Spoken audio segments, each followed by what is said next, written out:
mardiyah fadkhuli fi ibadi wadkhuli jannati. Assalamualaikum warahmatullahi wabarakatuh.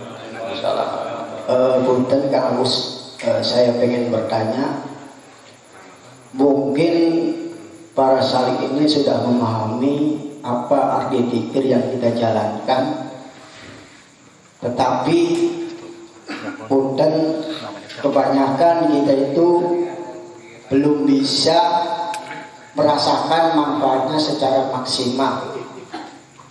Yang saya pertanyakan, apa kunci pokok supaya kita itu bisa tetap menjalankan zikir-zikir tersebut dengan maksimal dan bisa merasakan manfaatnya?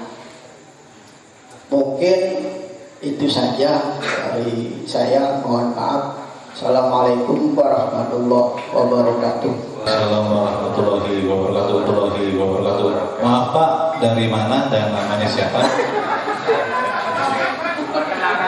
Perkenalkan diri dulu Pak buat teman-teman salik. Mohon maaf, lupa perkenalkan, nama saya Anggarto dari Pleret. Terima kasih. Alhamdulillahirrahmanirrahim. Oke, terima kasih. Ada pertanyaan dari Bapak Darto ya, dari Pleret. Terima kasih Kang Darto, pertanyaannya menggugah kita semua. Saya jawab dari pengalaman saya dulu ketika saya disuruh berusaha untuk istiqomah ya. Guru saya setelah membaiat saya, mentalkin saya, guru menginstruksikan agar tubuh kamu itu selalu dibiasakan. Nah, berarti tinggal kamu bagaimana menyuruh tubuh kamu. Saya bingung, yang nyuruh tubuh saya siapa? Gitu loh. Tapi guru menjawab, walaupun saya nggak bertanya. Yang nyuruh adalah suara batinmu sendiri. Suruhlah agar tubuhmu ini giat untuk melakukan ibadah, zikir, takarrub kepada Allah Subhanahu wa Ta'ala. Saya terima itu dari guru. Saya terus berusaha, Pak, Bu. Tapi lagi-lagi yang namanya pemula ya uring-uringan lah begitu. Sama kok, sama sampean saya dulu. Kadang giat, kadang malas, ya. Tapi nggak pernah saya lepas total, nggak pernah. Artinya saya selalu ingat bahwa thariqah itu dipegang.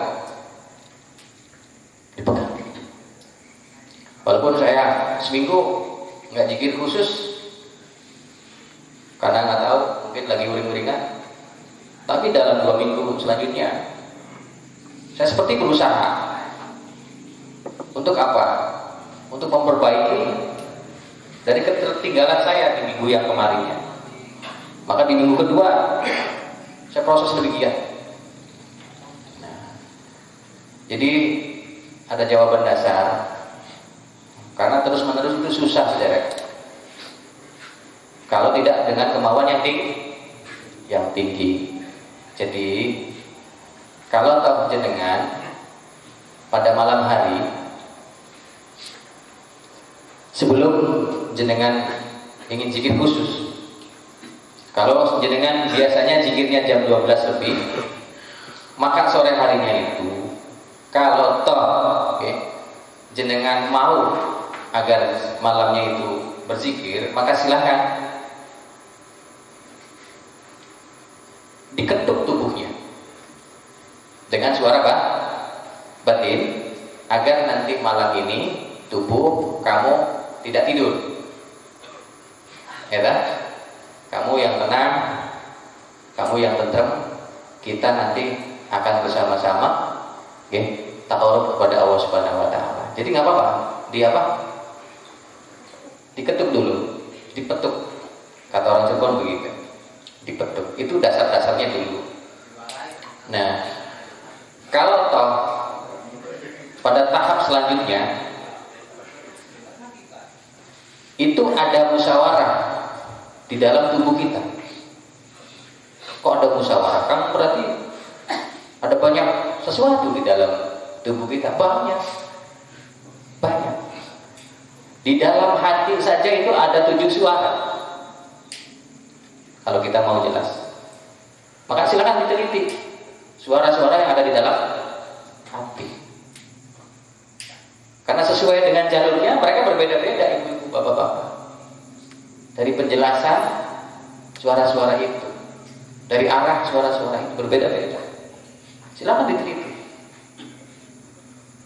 Ketika sampai masuk ke ruang hati, ada satu bersuara begini, dengarkan lagi, ada lagi begitu, bingung sampai berbolak baliklah si hati, banyak suara di dalamnya. Nah, maka dengan itu sampai harus paham, harus jelas tentang metode penundukan, cara penundukan. Ini penting. Harap tahu, tubuh ini tunduknya sama akal pikiran kita. Siapa yang menundukkan? Budi pekerti, atau biasa yang disebut sebagai lakitul akal, yang cahayanya putih mencorong di dalam inti otak kita. Dia yang akan menggerakkan, yang akan memimpin tubuh kita, yang akan menuntun tubuh kita. Dia Pak tugasnya. Nah, ini akan tunduk kepada hati. Sedangkan di dalam hati itu ada suara yang masih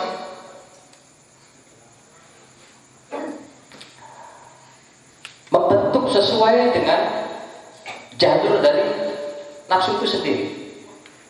Lawamah ya begitu dengan lawamahnya, amarah ya begitu dengan amarah. Dan ini tidak bisa menentukan budi pekerti kita. Kemudian siapa yang bisa menundukkan budi pekerti kita di dalam hati itu? Kemarin sudah saya jelaskan, adalah nafsu yang dirahmati oleh Allah. Siapa dia?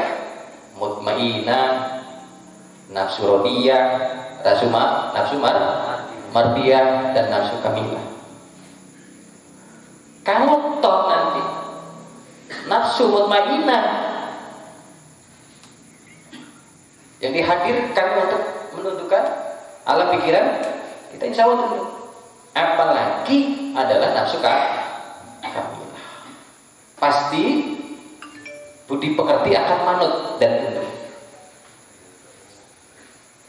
Kemudian hati akan tunduk kepada siapa? Hati akan tunduk kepada roh. Kepada apa? Roh. Nah, siapa yang bisa menundukkan hati kita atau nafsu kita? Dialah ruh idomi yang bersemayam di dalam jantung kita semua. Nah, roh idomi ini tersambung dengan fuad, tersambung dengan lo, juga dikasih penghubung khusus oleh Allah. Namanya apa? Jiwa. Diulang. Jiwa. Maka di dalam jiwa ini kita dibisikkan dua jalur. Jalur kebaikan dan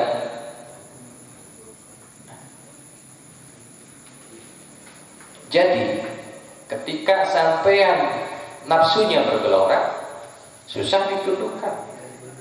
Maka jalan satu-satunya untuk menundukkan suasana hati sampean yang sudah tak karuan itu, maka yang bisa adalah roh saja.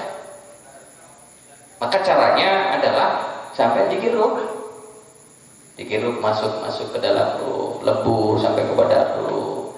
Dalam beberapa detik selanjutnya, suasana hati yang akibat dari nafsu yang liar itu bisa ditundukkan.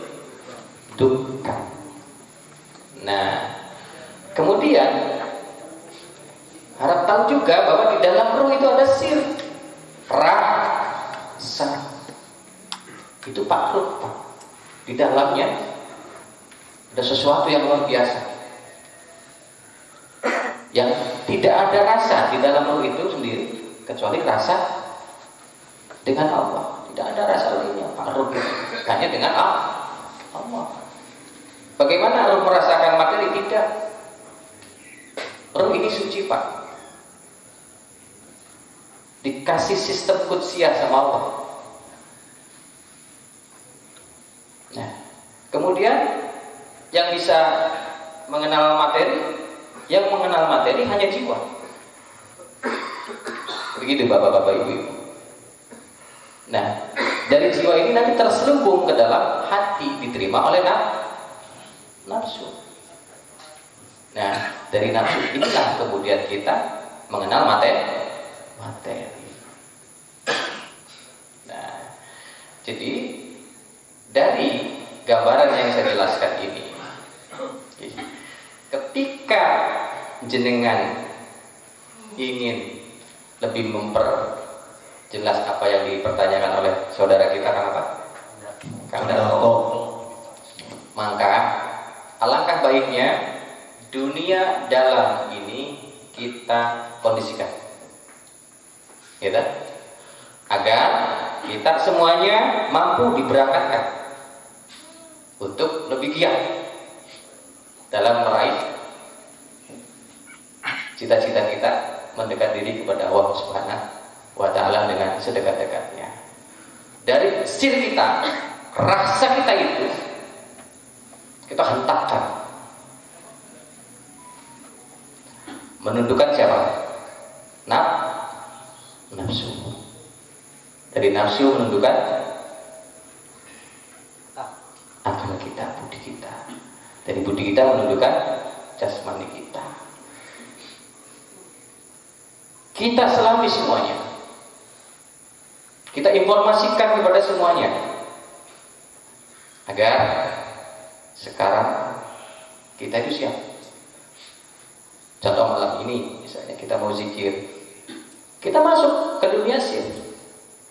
Ayo, kita semua siap. Sir kita menembus, menginformasikan, menggugah, membangunkan budan nafsu kita, membangunkan angan-angan kita, sampai membangunkan latifah-latifah yang ada di tubuh.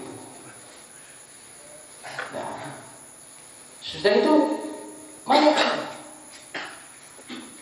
Sampai proses, misalnya pakai zikir sir dulu, nggak apa-apa, demi membangunkan kesadaran sir ya.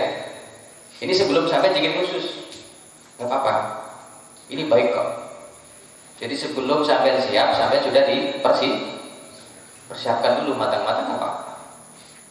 Habis itu sampai zikir roh dulu. Berapa kali? 3 kali misalnya, nggak apa-apa. Kemudian zikir kolbu, turun ya ke zikir apa?